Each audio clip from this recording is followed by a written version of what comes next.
I realized that Louis is not nice, and he's never been nice. He's never been. The first episode, he points a gun at his mentally challenged brother. That's crazy. That was like the first time we meet him. And he's a pimp, and he talks. That's why Lestat liked him. If Lestat was this altruistic man, you don't think Lestat meant, but he said, this is a monster right here, and this is somebody who's going to match my freak.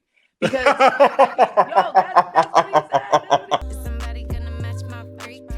Need somebody with a good technique. Yeah. Louis ain't no sheep.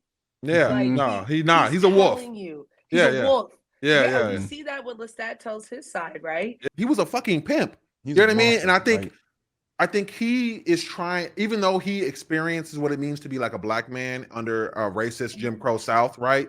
He is still like trying to view himself as the good guy, even though he was also taking advantage of women.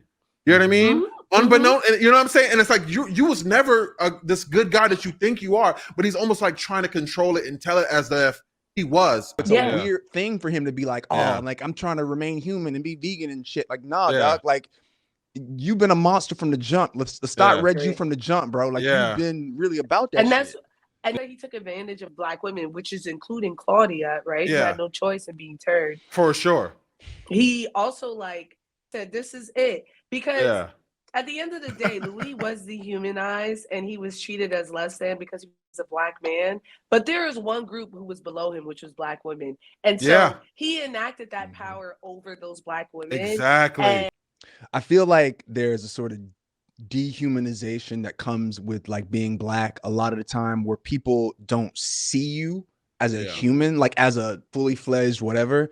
And like, I think a lot of the time you're fighting their perception of black people in real time. Like you're watching them talk to you, but they're not talking to you, they're talking at you.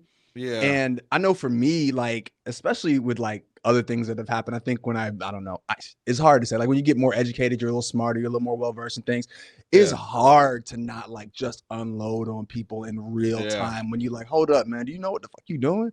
Like I really felt that sort of power upgrade that Louis got in the first season when he was just like, bro, who you talking to? Yeah.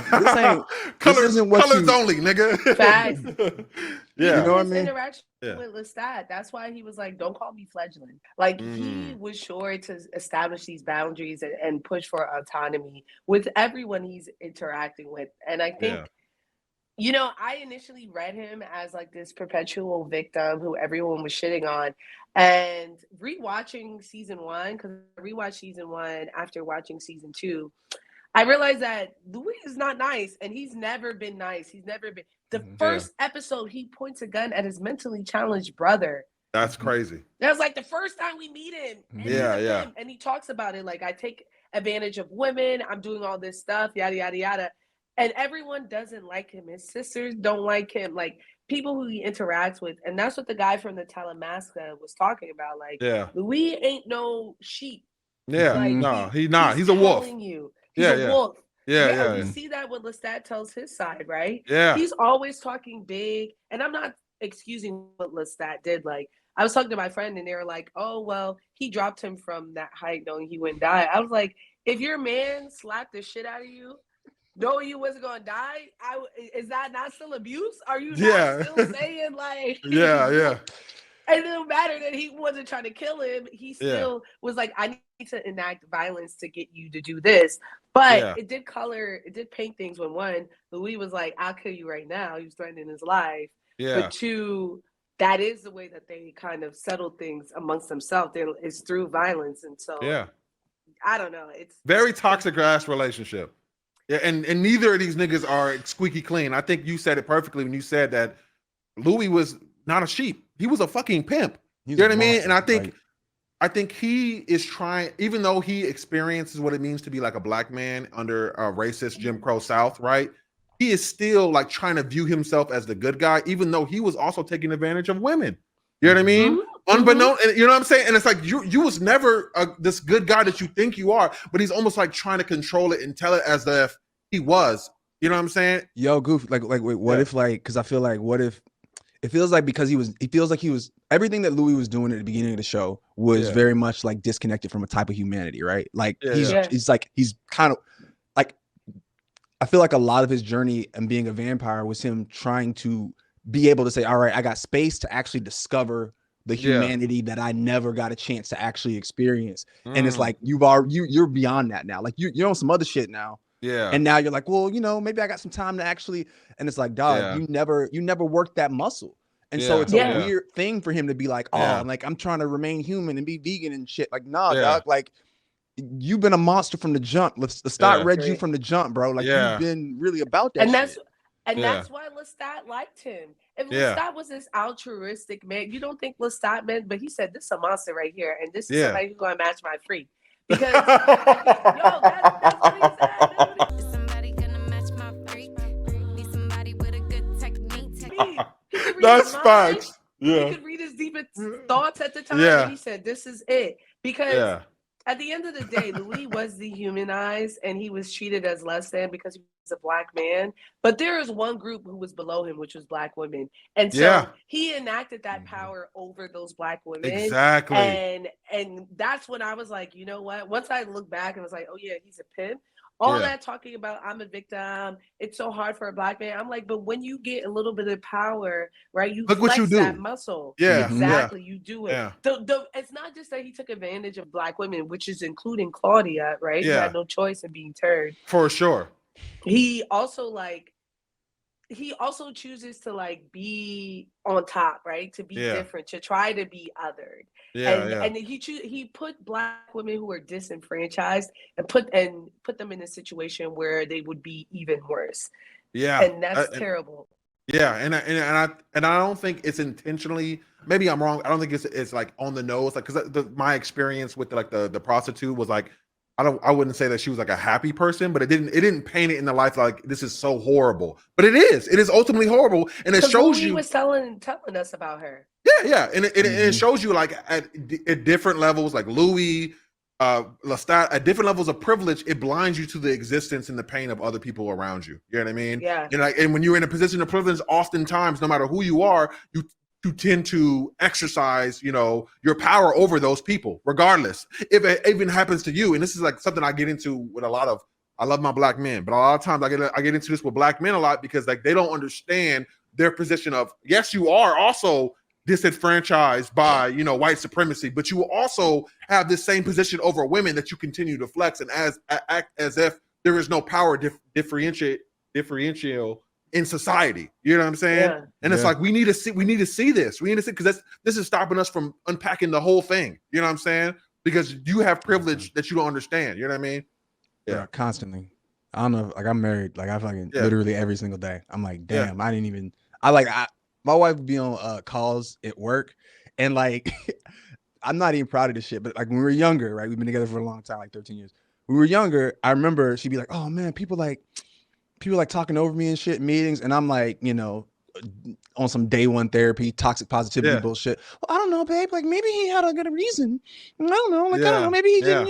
That bullshit, right? Yeah. And like, that stopped very quickly. But I will say my perspective shifted greatly during the pandemic when I got to sit in those meetings, when I was like overhearing them because she was in the same fucking room and she's literally saying a point in real time and nobody saying anything. And then a dude echoing it, cutting her off, saying the exact same bar for bar fucking thing. And everybody like, oh man, that was a great idea, Tom.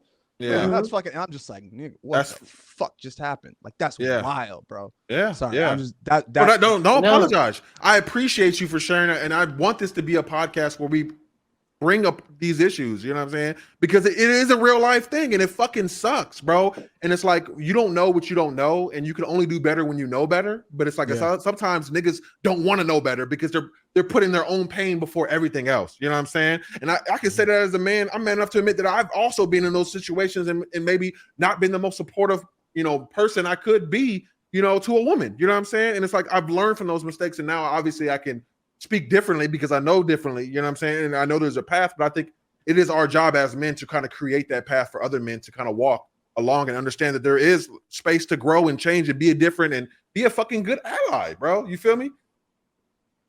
Yeah. So I'm sorry now. I was a little too vulnerable. I was a little too authentic right now. I was like, hold up, niggas can see me right now. No, well, it's weird. It's a weird thing to do because like I feel like, and not even you know what, I'm gonna do this. It's the exact problem that Kendrick has, right?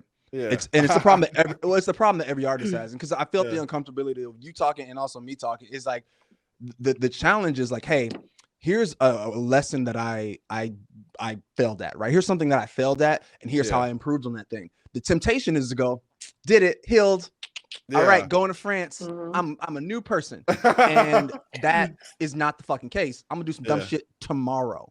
Like, you know what I mean? And being able to ride that and be okay with the fact that, I failed. I picked that up, but I'm failing in other ways, I think is the challenge. Because the temptation is to oscillate between hero and piece of shit constantly, which is literally just Louis. Like, it's just like, I'm the guy. No, I'm not. Yeah. And thinking about him as a guy is hilarious. But I did love him, and I didn't love the change in season 2 a little bit. I know.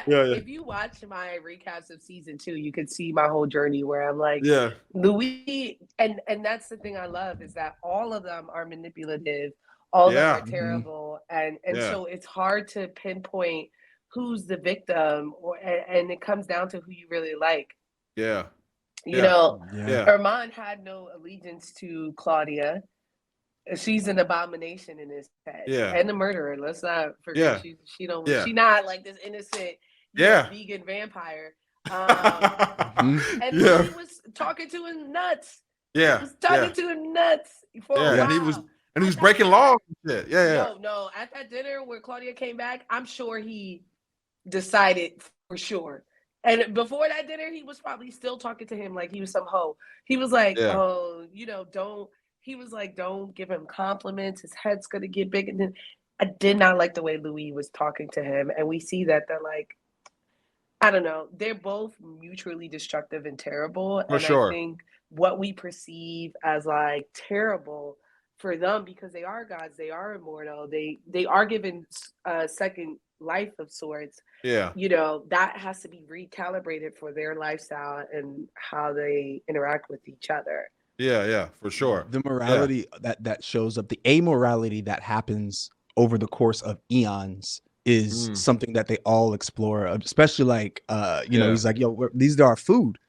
Like, what you mean, bro? Like, you don't give a fuck about that. Like, these are our food. And so, like, over the course of time, like, the more sort of, the longer you live, the less shit matters to you, essentially. Yeah, for sure. And how old is Armand? He's like 5 years, old, right? 1700s or something. Like, he was old as fuck. Yeah. I think they're all worried very much about control. Like, even the way Louis was like, who was like wasn't the best vampire, but even the way he was telling the story. Like, he was like controlling how the story was told. You know what I mean? And whether this is intentional or not, I'm not sure. But I think there's some part of intention there where he's like trying to make himself look like the good guy and serving his own ego. You know what I mean? It's like it's all to protect their ego and their view of themselves. And it's like, as powerful as they are also extremely fragile beings at the same time. You know what I mean? Every time Daniel would probe, he'd be like, he threatened Daniel's life, right? I kill you right now. Why you asking me? I'm like, the man is trying. You're toughen up, nigga. Your biography, and you're mad he's asking like follow-up questions. And what I love is that Daniel is so freaking likable. Like, for sure. Everyone who I was like, I understand why Armand spared him twice. You know what I'm saying? Like, speaking to him, seeing how he talks, how he interacts. If he wasn't unconscious during that corner, which I'm probably sure he was like laying on the corner, like like going back to sleep. I'm sure he would have been asking questions like, and who's Lestat that you fight? Like who's all this? And I definitely think they try to control the narrative, and no more than Armand, who's quite literally erasing memories to put himself in a positive light. Because when you're alive your entire life, your legacy and your reputation is what you value most, because money and all that comes and goes. You're not tripping about that. You're like, I want to be perceived as fire. I want to produce things. And I think that's why they were all creative too, right? That's something that lasts. If I'm a doctor, I'm gonna heal a couple people and that's it.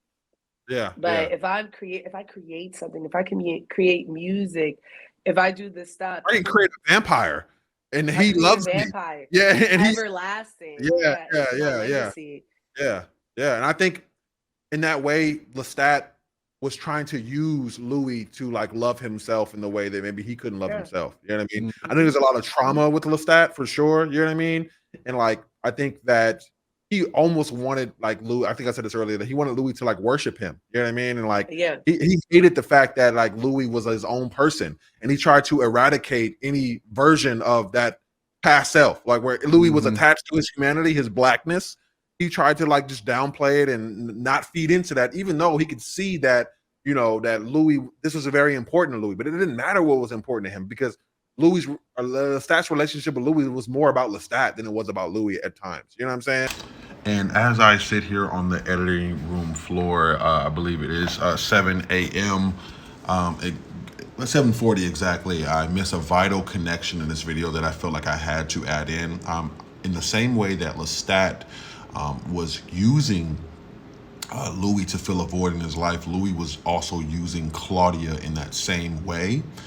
He was objectifying her in the same way that, you know, Lestat was ignore Louis's blackness.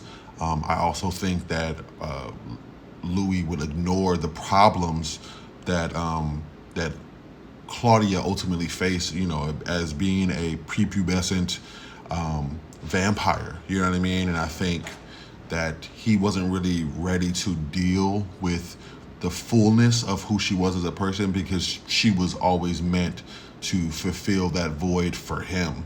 And I think this is especially dehumanizing feeling for sure. And I can see how this would create a lot of angst in the relationship between them all. And I think it also kind of talks about the problematic nature of privilege and being blind. As you know, Claudia was becoming literally trapped in the stage of womanhood where she's becoming a woman. You know what I mean?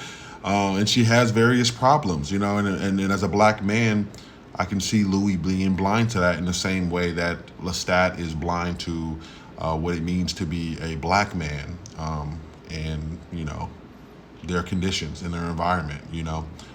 But yeah, I want to thank anybody who's made it this far into the video. I appreciate you. You guys are a part of my special clan, like a community within a community. And thank you so much. Make sure you guys like and subscribe, pretty please.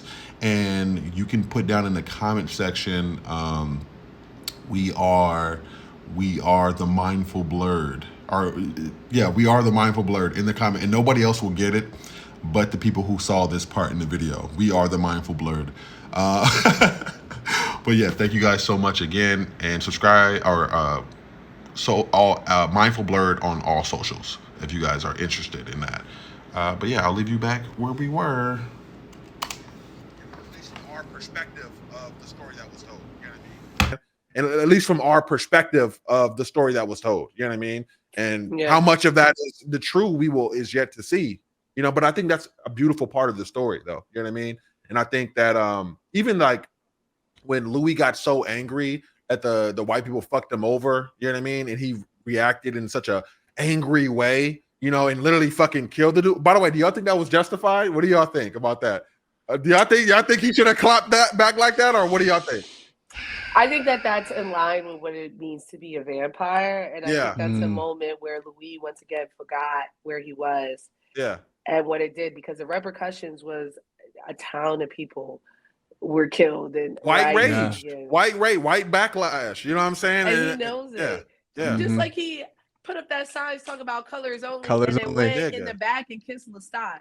That was crazy. Like he was really just swinging his dick. Like, though. I ain't gonna lie. Like, nigga, chill out. Yeah, he forgot who he was. It's like so interesting. Like he was almost like struggling to come back, like on the line of vampire human. Like you can't be both, bro. You can't be both. And humans do that too, right? Childish Gambino will write a whole series about white women being evil. A whole series. He wrote a whole series where the thesis was white people are evil. What is that, Atlanta?